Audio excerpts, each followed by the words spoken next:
Hey everybody, and welcome to the PlantStock channel. You're here with Mayur and me, Jesse. Today we're going to talk about a little different stock again. We're trying and testing our waters, so to say. And today we're going to talk about Enphase Energy.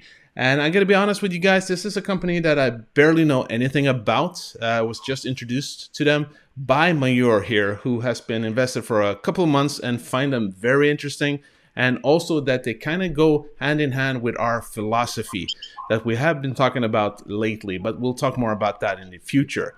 And apparently they had a really great earnings just now. So we felt this would be the perfect time to talk about this. So Mayur, I'll let you introduce them.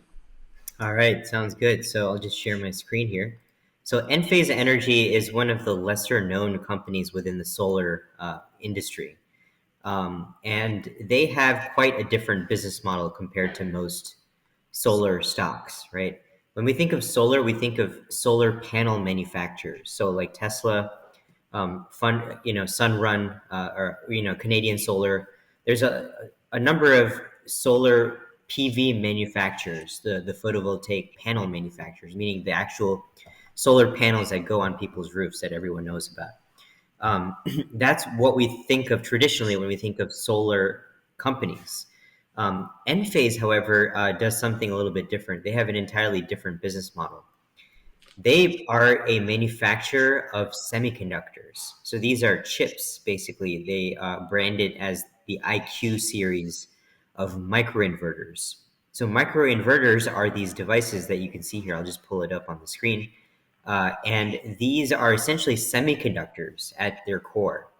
They are based on a 55 nanometer, design, ASIC design. If you're familiar with the chip industry, you know that some of the best chips out there are now down to 6 nanometers, coming down to 4 nanometers. So those are super advanced chips, right? That is coming from Taiwan Semi, from Intel, from Nvidia, others like that, AMD as well. So this is all the way up at to the 55 nanometer mark, which is not cutting edge, if you will. But remember, this is for an entirely different application. It's for solar panels, right? So they make these devices called microinverters. And so, what are microinverters? Basically, what this is a device that is applied at the panel level, where every single panel on your roof, solar panel on your roof, has its own microinverter installed on. And so, therefore, the difference between this approach to solar versus the traditional approach is that traditional panels are all lined up in a single line, and they all feed the total sum of the voltage is then fed into a central inverter, which then converts it from DC to AC, right? Which is what your power, your home needs to actually utilize the power to convert it from DC over to AC.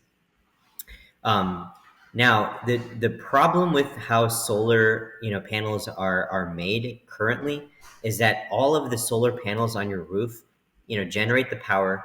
They combine all of that electrical power into a central inverter, and that inverter then sends that power together all at once to your house. And if you have a battery, it sends it to the battery.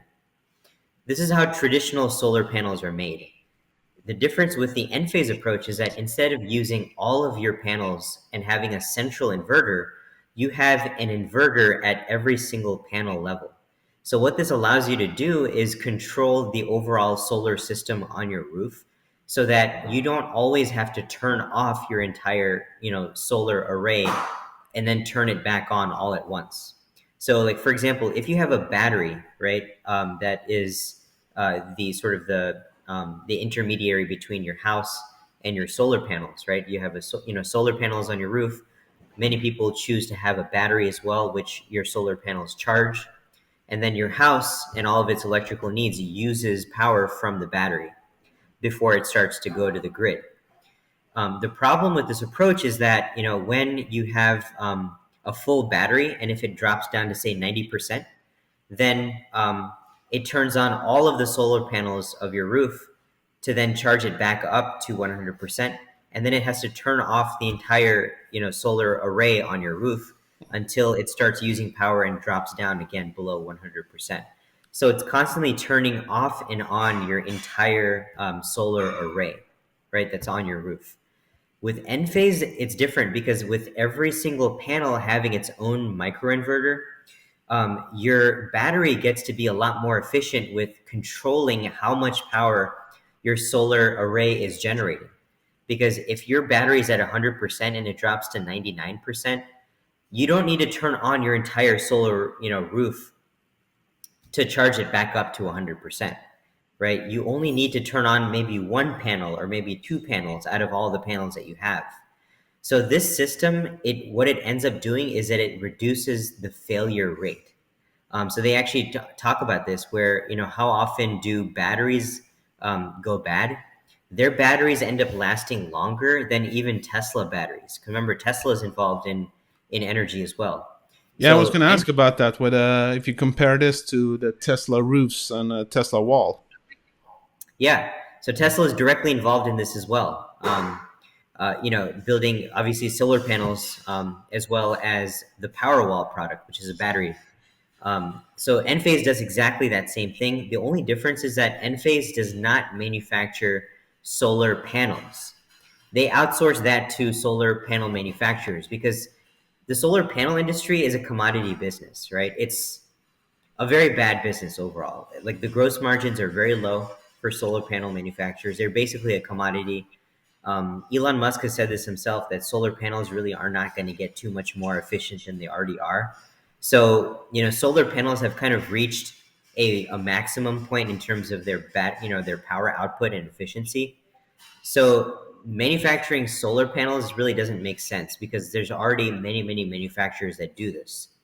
What Enphase has done has been super smart, where they focus on where they can add value and how to make existing solar panels more efficient by focusing on semiconductors so that you can control your solar output at the individual panel level.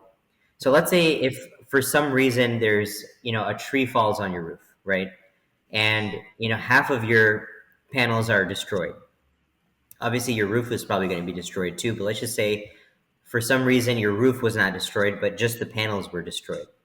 Under a traditional, solar array, you would have to replace the entire system, even if half of the panels were completely fine, right? With an Enphase system, even if one or two or 10 of your panels go bad for some reason, you can still run the rest of your panels because they have microinverters at the individual panel level. So that means that even if one or two panels go bad for whatever reason, you can continue to make use of the other panels that you still have that are still good. So this increases the efficiency that you get out of your solar panels. And from a battery standpoint, remember, it's constantly charging and then discharging, charging and discharging. When that happens, enough times, it reduces it generates battery degradation, right? Because even with Tesla cars, over time the battery does degrade. They've gotten very, very good at that to reduce that degradation. But when it comes to the battery for your home, these batteries degrade over time a lot quicker compared to Enphase batteries. And it's because of this approach that they have of installing these microinverters at the individual panel level. So that's a huge, huge advantage that Enphase solar systems have versus basically your traditional solar panel, services that are out there. So So their focus is on semiconductors. They don't manufacture solar panels themselves. And then the other side of the equation is software. And this software is where things get super interesting because that is what allows you to get really smart with how you are drawing power, from either the grid or from your solar panels. So this is what Tesla does really good. This is what Tesla does really well as well. So Tesla has a software just like this. It looks quite similar to what Enphase has here in terms of the user interface of the app that they have. So Enphase, I believe, is doing equally as good of a job with software as Tesla does, But because of their approach of of solar using semiconductors at the individual panel level, I believe that Enphase solar panels are much more efficient than even Tesla's solar panel product offering that they have right now. And they've got a better warranty as well, by the way. So it's interesting to see from a customer service standpoint. Enphase batteries not only last longer, but they also have a longer warranty as well, because they know that their batteries last longer, so they can be confident in offering a better warranty than Tesla does.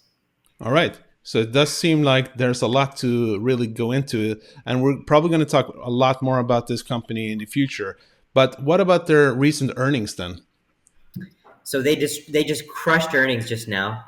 You can see that this has been their revenue growth. It's been one of the most incredible success stories in basically the entire U.S. market.